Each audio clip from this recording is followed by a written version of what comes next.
reporte. Es indudable que, por una serie de razones, a muchos de ustedes se les ha distorsionado la esencia de Jesucristo. Y fíjate que al suceder eso, han empezado a incursionar, sin querer, en un pseudo evangelio, una especie de engendro más cercano a la expresión de una religión más, de las tantas que hay en oferta, que al hallazgo de la verdad, que Él es la verdad. O sea que es como si existiera un poder en las tinieblas que, cuando lo que se dice no molesta o no lo molesta, y por el contrario juega a su favor, le favorece todas las circunstancias, pero que cuando lo que se esgrime es la palabra genuina, se fastidia y llega hasta producir hechos de burla, agravios y en casos hasta violencia física. Cuando nosotros llegamos a saber realmente quién es Cristo y cuál y cómo es su manifestación y por qué hizo lo que hizo, yo puedo asegurarte que ninguno de nosotros volverá a tenerle temor a Satanás. Porque ese miedo casi visceral a lo que llamamos el diablo, que muchos han tenido y que por ahí aún tienen morando en sus mentes, va a ser quitado. Porque cuando conoces a Cristo y tenés en claro quién es Él, al mismo tiempo te das cuenta que Dios no tiene enemigos. Dios es Dios y todos se le sujetan, incluido Satanás.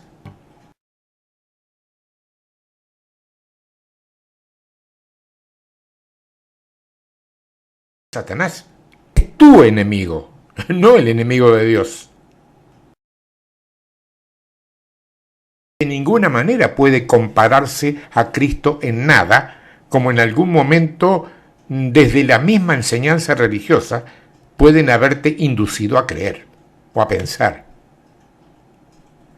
Lo que verdaderamente ha estado ocurriendo es que muchos años de ignorancia han logrado que si lo compare. Pero eso no es culpa de Dios, ¿eh? Si no me equivoco, Él siempre te mandó a escudriñar las Escrituras, a dar gracias en todo y a meterte en oración hasta sentir que la victoria es tuya. No te mandó nunca a que indagues cuánto poder tiene el enemigo.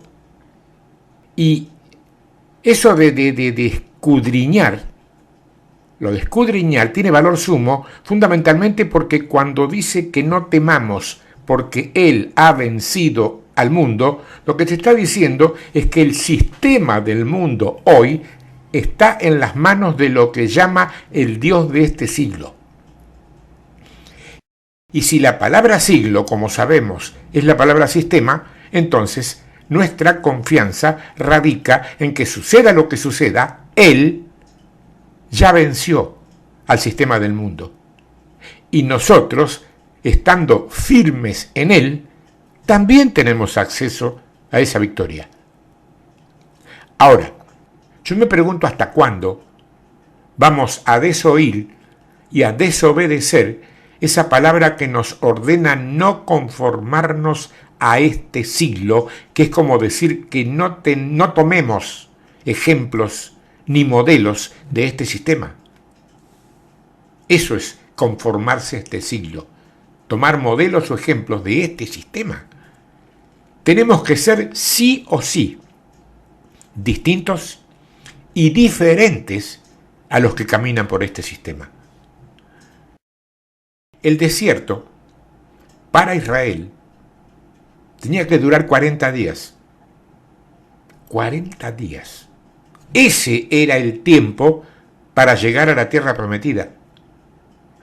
Pero por causa de sus desobediencias y sus murmuraciones, duró 40 años. el desierto, para Jesús, también iba a durar 40 días. Y como él sí fue obediente, eso fue lo que duró, 40 días. ¿Me entendés bien cuál es el principio que está en juego? Cuando Jesús retorna del desierto, después de haber librado esa tremenda batalla con Satanás, la palabra dice que vuelve de allí en el poder del Espíritu. Eso dice Lucas. Y que recién entonces, cuando empieza a convocar a los que serían sus discípulos más cercanos y también a ejecutar hechos catalogados como sobrenaturales. Bueno, esto, de alguna manera, es la mejor y la mayor prueba de que efectivamente en el retorno del desierto es cuando el poder de Dios se manifiesta en una vida más que vencedora. Pero presta atención que antes de ese retorno sucedieron muchas cosas que hay que tener muy en cuenta si es que realmente queremos conocer a Cristo para poder ser, sentir y vivir como Él vivió. Además, yo creo que es necesario añadir algo muy importante para que nadie se confunda. Es el Espíritu Santo el que toma la decisión o no respecto a que necesites o no pasar por un desierto. Hay gente que lo ha vivido, y más que fuerte te puedo decir, y hay gente que no lo ha vivido en absoluto. Cada uno de nosotros, los creyentes, genuinos estoy hablando, tiene una historia atrás, y no todas son para contar públicamente, pero la tienen, o la tenemos. Y de cada una de esas historias salimos como solamente nosotros sabemos cómo salimos. Vos acordate de esto. Dios no tiene métodos ni estructuras. Es Dios. Y si necesita algo nuevo para vos, lo crea y se terminó el problema. Fíjate lo que dice Mateo en el capítulo 4, en los versos del 8 al 11.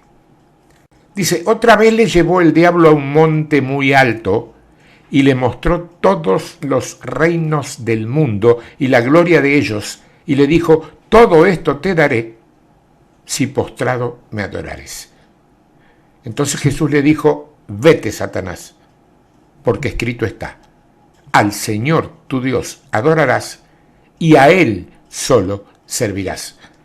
El diablo entonces le dejó y he aquí vinieron ángeles y le servían.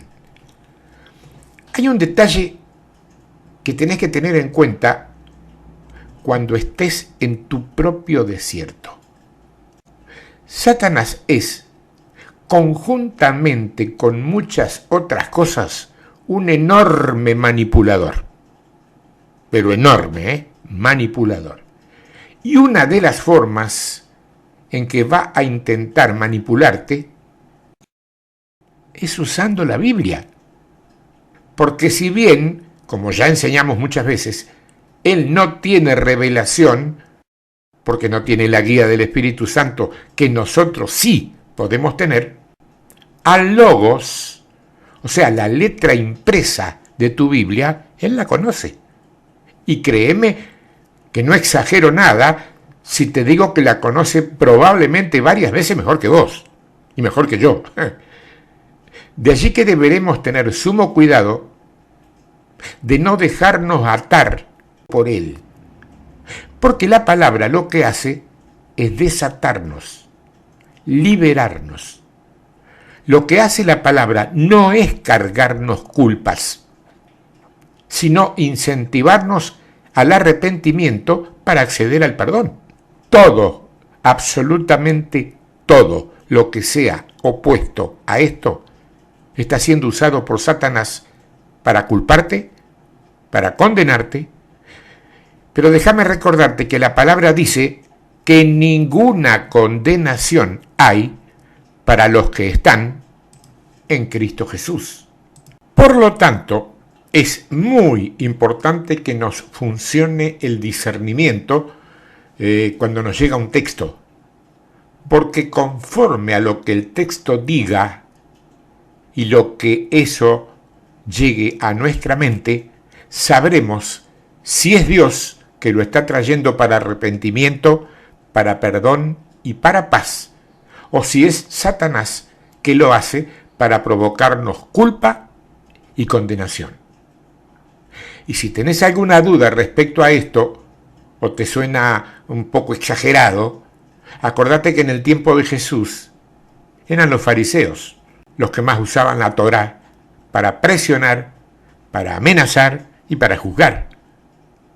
Hoy ya no usamos la Torá, pero sí, de todas maneras, conservamos todavía unos cuantos fariseos que siguen firmes en sus prácticas, con o sin Torá, y usan sus Biblias para condenarte, y también para degradarte, y también para hacerte pensar que sos una basura que nadie quiere y que lo mejor que puede pasarte es que te mueras de una buena vez.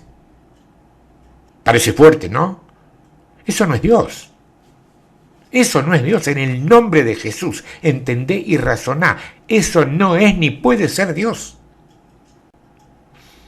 En fin.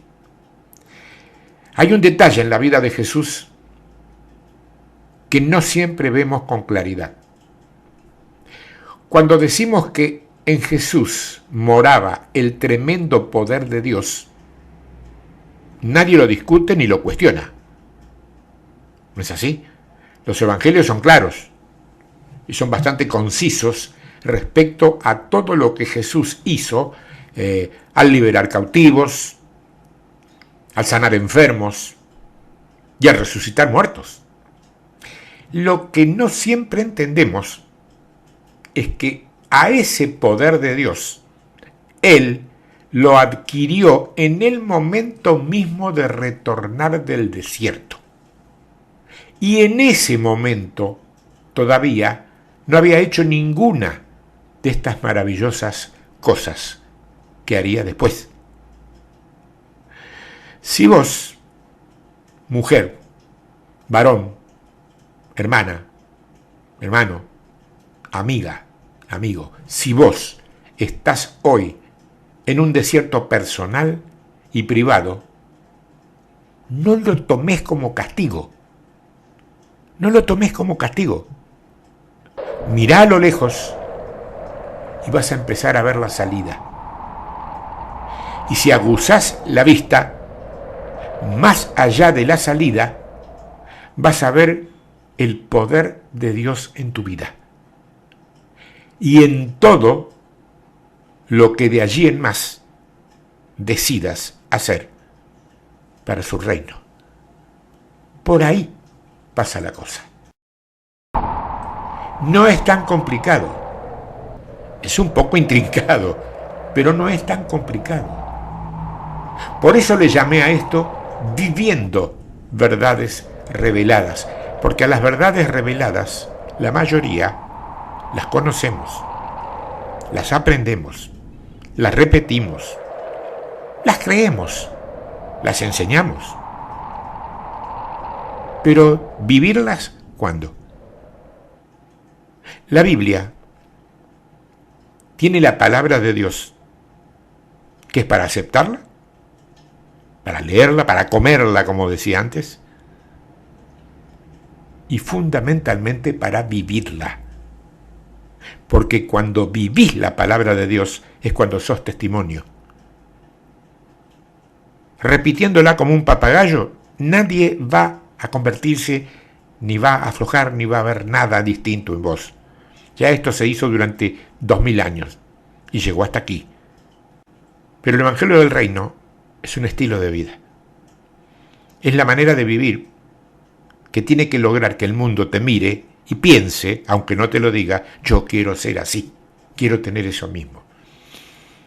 Evangelismo más sencillo que ese es imposible. Hay que vivir el Evangelio y dejar que el mundo te mire. Cuando lo hagas, tenés que tener la certeza de estar viviendo más o menos como Dios te demanda que lo hagas. Con errores, con imperfecciones. Somos hombres imperfectos. Pero si estamos tratando de vivir conforme al diseño, el creador del diseño va a poner el resto. De eso no tengas duda. Hasta la semana que viene. Dios te bendiga y te ayude, te aliente y te dé toda la fuerza, la capacidad y el entendimiento para hacer de esto que escuchaste hoy un fundamento de tu vida. Hasta la semana que viene.